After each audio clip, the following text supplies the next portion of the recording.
Alright, guys, we've got Skillous on the top right side of the map, Baby Marine in the top left, and today we're going to be talking about some of the most disgusting and cleverest builds ever. So keep your eyes on Skillous, guys.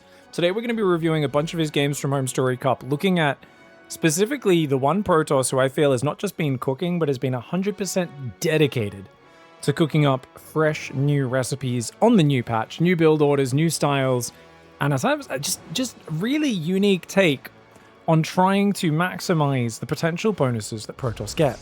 So he's going to be starting out on Fear and Faith with a 12 pylon. He's going to go for a scout. He's going to use the worker-only tubes on the sides of this map to zoom across, and luckily he will be scouting Baby Marine immediately, finding out where he is, and then picking a strategy from there. For those who don't know, Baby Marine is Raynor. Raynor is just Italian in my mind now. He's the Italian's younger brother. He's the other Italian, the younger brother of Raynor. He's a very good Terran player who's really come into his own in the last few years. A very competitive player at the top level, whilst not being quite that championship caliber that his older brother is. And we're going to see how he does, because Skillous is going to show you things you have not seen before.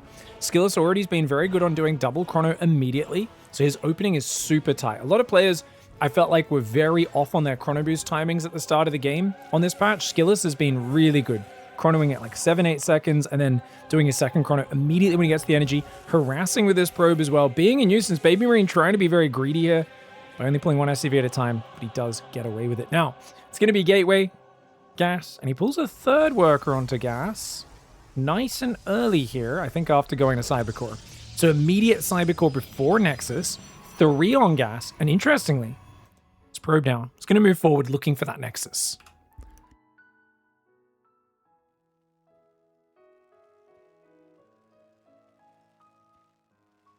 All right, probe's going to move over here.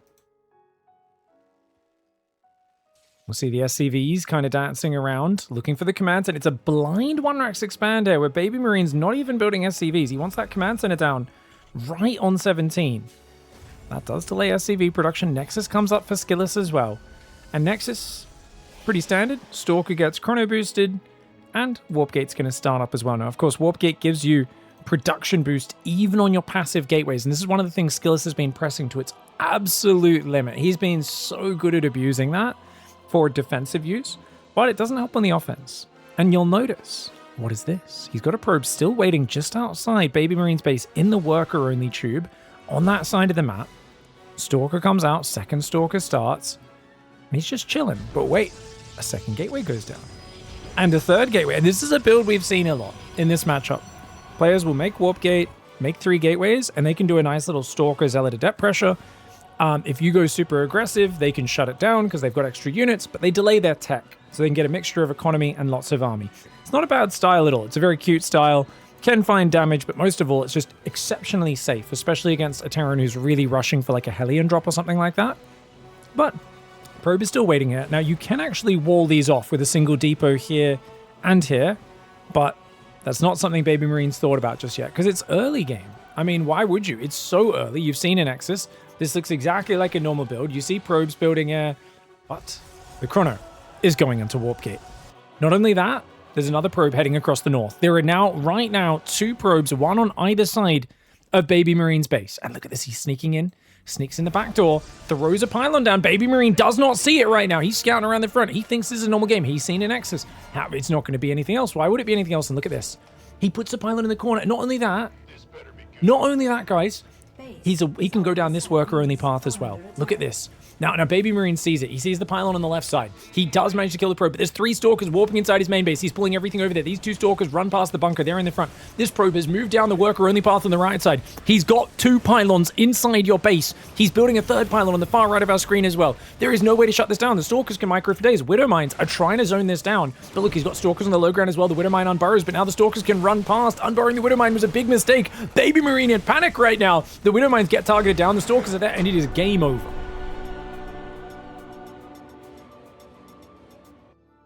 So yeah, that's what I wanted to show you guys. This is so cool because he's utilizing the map features in the most abusive way possible. He's known for playing gateway production really defensive, but he says, you know what? Let's go all out aggression And I love this, building a pylon there, and then quickly, even if they pull up Marines from the high ground, you zip to the low ground, build a pylon there. The fact that he comes in from 3 angles with this. I mean, this would be hard to defend, even if it was just a pylon at the front. You're warping in Stalkers there. But the fact that he comes in from the back doors, genius for Skillous. All right, guys, so we actually showed these games in the wrong order because I specifically wanted to show you that, and I wanted to show why that works so well. Because what he's actually known for is producing out of non-warp gateways. You'll notice they get a massive production boost when your your warp gate finishes. But he's normally doing this, and most of his games, against Zerg, against Terran, against everyone, Skillous is just building Stalkers out of 2 gates. And they build in just 16 seconds. With 2 gates, you can make a crazy amount of units. In this game, he's playing against an early Marine Cyclone tank medevac push. And off of just 2 gateways, look at how much army he gets. Yes, there's a 3rd gateway coming, but it's not ready for quite a while. He is able to pump these units out so incredibly quickly. The only problem with playing like this is it's so defensive, right? Units have to rally from the gateways to where you're fighting. It's not very scary aggressively. And he realizes that, which is why he will bounce between extremely defensive and extremely aggressive styles, so his opponents can't just blind counter him. Already at 5 minutes, he's got 6 Stalkers and a Sentry. And if we fast forward this, so the tank siege is up, but he goes around, refuses to give up map control, has Blink now, and these Stalkers just keep coming out. And he actually struggles to keep the gateways constantly producing because the cooldowns are just so quick, right? It's so fast. He's got complete map dominance here off 3 gateways. He's adding more probes, adding a robo. And if he wanted to be more actually committed on the aggression, obviously he can transform to warp gates, cop the warp gate tax, as we're now calling it, 25 minerals, 25 gas per gateway. But as it is, with less gateways, you can actually produce a massive army. You just can't turn that into an aggressive force nearly as easily. And this saves you a lot of minerals. At this point, a lot of players on 3 bases like, I need 8 gateways, I need 8 gateways, or I can't make a good gateway army. He's not worried about that. Look at this. He's got bloody 17 Stalkers, 12 of them across the map. And his Zealot count is also going to grow very quickly. Notice he's got 3 gateways. How often do you see 3 Zealots building? So even he's not actually macroing correctly here because he's not used to it, because the patch is new for him as well. Where you'll see 3 Zealots now, but then when they finish, what's the bet? There's downtime on these gateways. If you watch that production tab, once again, downtime on the gateways. And it's almost constant downtime on the gateways because you just don't have enough money or you're not paying enough attention to it. If you actually queue the next round of units just before those ones finish, he'd have way more units. But even as is, his Zealot rally is not bad at all because he saved so many minerals on those extra gates.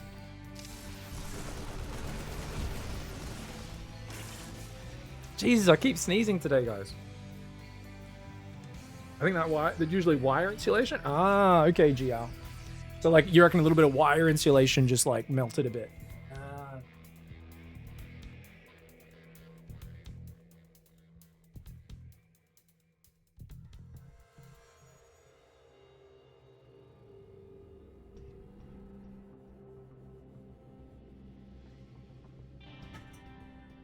Yeah. Yeah, we'll see. Cool. All right, so guys, in this one, he basically just dominated him with this. You know what was really cool? His warp prism actually was hilarious. So check this out, guys. So he flies a warp prism to the middle of the map, and then he drops like a normal Terran or Zerg. He just clicks the Zealots into the warp prism and flies it over there. Now, at this point, I think he definitely could have swapped to warp gates. He's only got 4 gateways, though. So the problem is if he swaps to warp gates, it's a bit too early. He's gone 4th base, double forge, gas is coming down. I think his build's a little chaotic. He definitely could have gone for, you know, the splash damage production or the, you know, extra gateways and warp gates, the upgrades a bit earlier. But as it is, with 4 gateways, he's just producing, right? He's just non-stop producing to keep up a decent army and Zealot count. And he's basically allowing himself to save so many minerals on that and use it to build advantages elsewhere.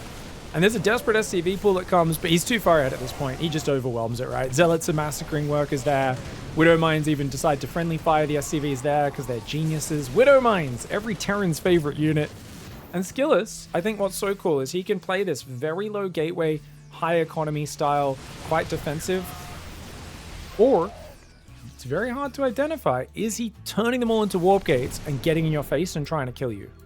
And I think as long as you're able to bounce between these two styles, and you can even in the middle of a game, you could go warp gates, do a bit of an attack, But if you then are being greedy afterwards, you can turn them back into gateways. It doesn't cost you money each time you transform, right? You can transform back and forth as much as you want once you paid the first cost. You could be like, well, I can't afford 8 gates, but I still need to make a lot of money. You could, after a 4-gate aggression that fails, transform them back into gateways, use those to constantly produce while being greedy by either adding a lot of gas and you know, splash damage, or taking a greedy 4th base or whatever it is, and still get way more production out of it. And Skillous is the only person we've seen actually doing that in his series.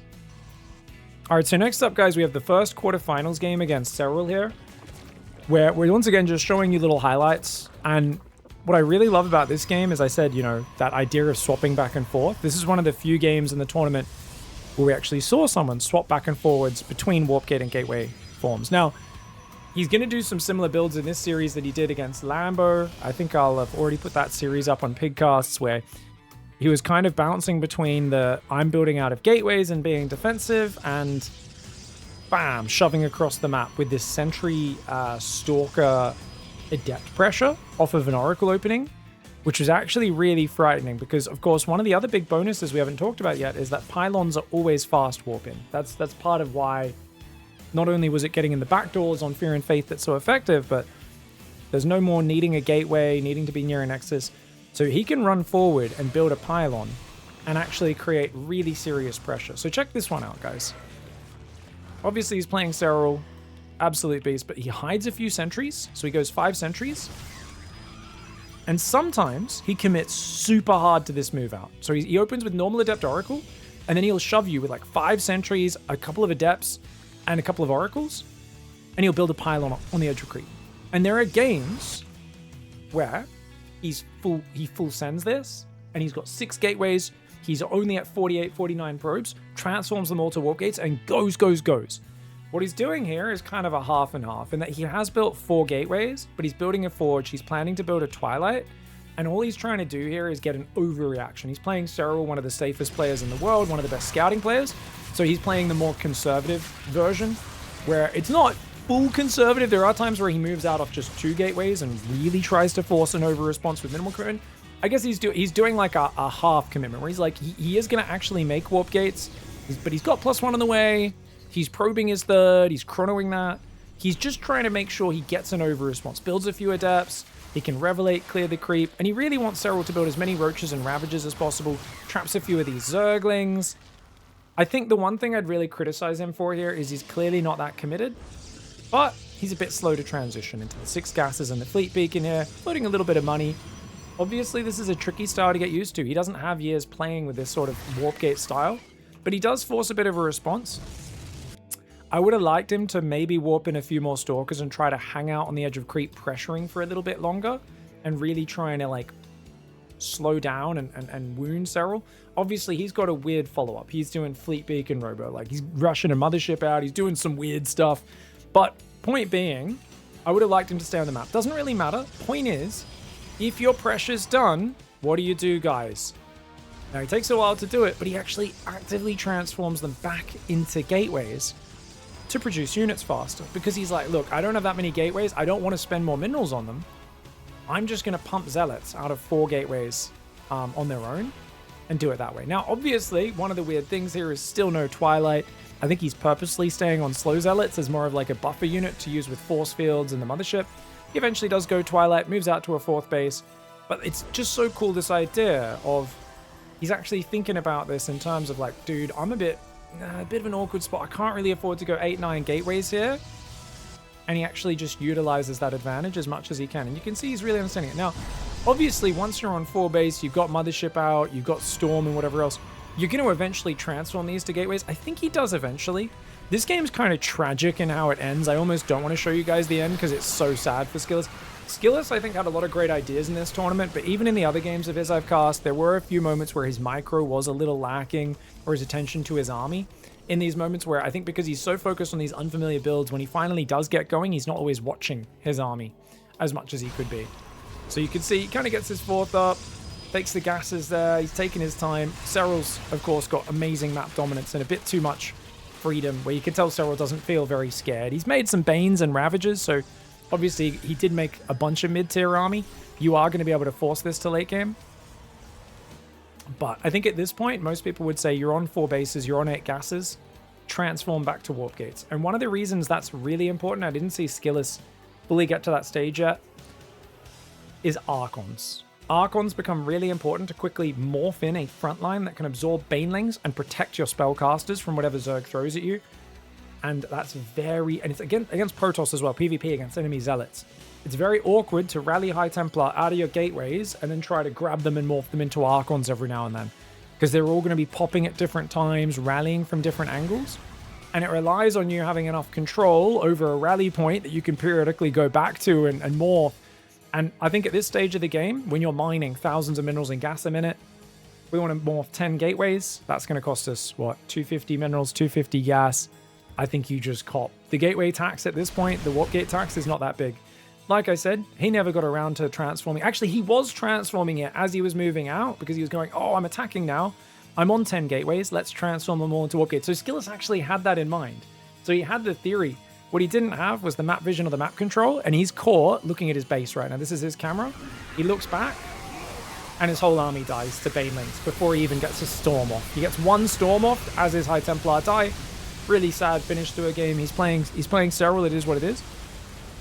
And this is one of the things where a lot of players played the exact same way they've normally played up to this point. And why did they do that? Because you've got more practice with it and it's more comfortable. I admire that Skillous went and tried new things. I think he was way more exciting to watch than any other Protoss player in the tournament. On the other hand, people are going to go, oh, but look at this. He got hammered by Serral in this series. Oh, it's crappy. Number one, it's Serral. It's going to happen to anyone. Number two, he made it to the quarterfinals. I think that's a pretty damn impressive run. And hats off to Skillous for being a bit more creative, where other people, I think, were just kind of doing what they know innately. You could see Skillous really trying to step out into deeper waters and figure out the advantages that there are for Protoss in this patch. Is it overall better for Protoss or worse? I don't know. I do think the forward pylon warp-ins being so quick is underutilized by most players. I think Christianer has shown some really good plays with that as well. And I love that Skillous is mixing that in with his very kind of gateway production defensive focused mindset that he started with. All right, guys, so we're going to just take a look at another game. You're going to see a similar format here, Skillous versus Lambo. This was game 2. I think Lambo was up this game. But this is a really cool strategy because it's very similar to what we saw against Serral in that last game, but with way more commitment. To give you guys the backstory, in game 1 of this series, he did that sentry pressure, but he got scouted moving out with the probe, and he actually committed like nothing to it. Never even transformed warp gates, and just like probed his third up. He played like just very economically. I think he might have actually won that game. It was a very close game, but he kind of fake pressured it. And Lambo kind of got quite greedy and got to a pretty good spot. I think Skillous ended up winning it, but it was very close. Actually, no, I think Lambo won that game, didn't he? I can't even remember. Anyway, point being, it doesn't matter. Because after fake pressuring in the last game, he moves out with the same pressure. But look at this. This time, it's like what I was talking about, 6 gate. 6 gate full send. He's completely cut probes on 49. So he's shown a third. He's shown probes building and transferring. He's shown a shield battery. But it's just 6 minutes 20 against the Lambo, who's on 63 drones, trying to get overlords and roaches out. He's on his face with those sentries, stalkers, adepts, and he's built a pylon back there, warping in his first 6 stalkers. They're going to arrive. Then he's going to warp 6 more units in here. And he just absolutely annihilates. There's just not enough units. Lambo can't quite... He doesn't have time to morph Ravagers. And the difference between this attack when it's just a light pressure and a real shove, it's really hard to tell the difference. It's very hard for the Zerg player with Oracles and Adepts in your face up to that point. No real chance for an Overseer Scout to get in before this moves across. This is a really kind of tough situation.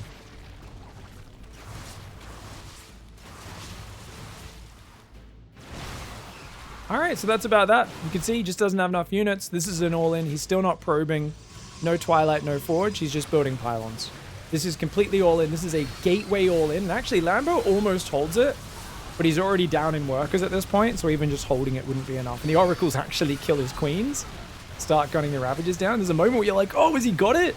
And then you realize that just like regular Stalker warp-ins are actually going to overwhelm his Roachling, especially with the Oracles once they recharge energy. So he's just like, yeah, I'm on 4 hatcheries, but only 2 base mining. At this point, some gases go down behind it. And I think he is once again thinking about Fleet Beacon. just because Mothership's so good for surviving, and Zergs hate dealing with Mothership if they try to do anything in the mid game. So it's not a bad idea as a follow-up. And you're going to see Lambo kind of just realizes he's done for, ends up losing this a little bit later on to the next follow-up. So it comes in with another attack, Sentries, Stalkers, Zealots.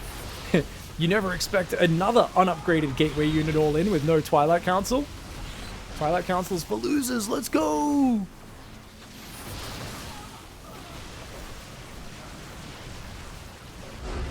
What would be funny here, guys, is did he ever transform off warp gates there after pulling back with the previous pressure? Let's check.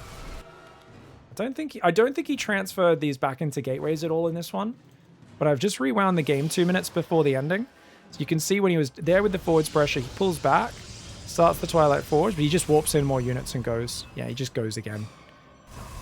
I think that would be unnecessarily fancy swapping back and forwards there, so I think that makes perfect sense. Alright guys, so showing you guys kind of this range. I love the way Skillous here is pressuring. Remember, if that army ever gets in trouble as well, he can recall it. So you've got recall as a fallback, you're using the fast forward pylon warp-ins, you're using your early gateway production for the sentries to get out quickly, transforming into warp gates, and then warping in units on the front as running across the map. It's a beautiful build. I think it's pretty elegant, and I think he's really showcasing some of the advantages. That being said, this does not mean Protoss is OP or, you know, way better than it was before the patch.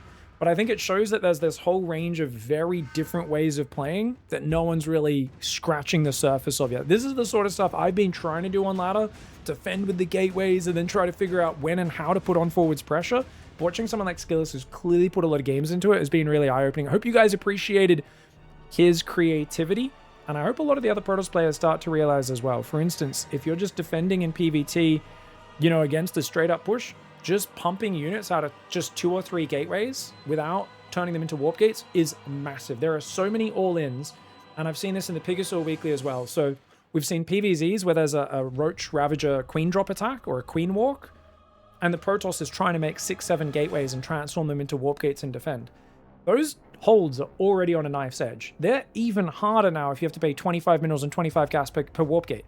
But not only that, I've seen multiple games, like we saw Trap Die to Solar the other day doing that, where I'm like, dude, if you literally just stayed on 3 or 4 gates but constantly built Stalkers, you would outpace the production so quickly. And that's something a lot of players just aren't used to utilizing this. And like I said, most Protoss players have not even tried the gateway production. And you really need to understand when defending, gateway better, when attacking, warp gate better. There is an exception to the rule, which is, oh, I got caught out of position, units ran into my base, I don't have warp gates, I can't warp in to respond. Okay? So if you are on gateways, you need to be a bit more better with your map control because you don't have that stopgap. Likewise, if a drop sneaks into your main, you can't just warp in to defend. You might be able to recall, you might have units popping out, and you'd be surprised how quick those units pop out as well. And once Hero starts doing this, this is a huge buff to him. Because as was pointed out by some of the guys commentating at Homestory Cup and different tournaments, and I think actually, no, sorry, it was DNS's chat with Clement and Laser talking about the balance patch. This is a buff to Hero, clearly, because Hero is actually going to accidentally have units in his wall if he's building out of gateways. They will be rallying out of your base. You can set the rally to your wall off. Your units will naturally, as they pop out of the gateways, defend your base. Whereas it used to be if Hero had just warped in on the front, units ran into his base because there's never a unit in his wall, he sometimes would take crazy game-ending damage. If he's actually in a defensive stance, which to be fair, Hero is probably never in a defensive stance, so I don't know if he'll ever learn this style. That could be a buff for him as well. Anyway, you guys let us know in the comments anything people are missing about this patch. I think those are really big. I think the early chrono at the start, starting with 50 energy in the Nexus, also gives you a very nice head start on your economy compared to the other factions, which is really smoothing out the opening and allowing Protoss to do some pretty good things. Either way, cool to see what Skillous can develop. I'll be following his games over the coming weeks, and I hope he sticks with it and doesn't get demotivated by like, oh, I get crushed by this build or that build. I think getting top 8's an awesome run, and I think he'll go very far if he keeps it up. GG, well played.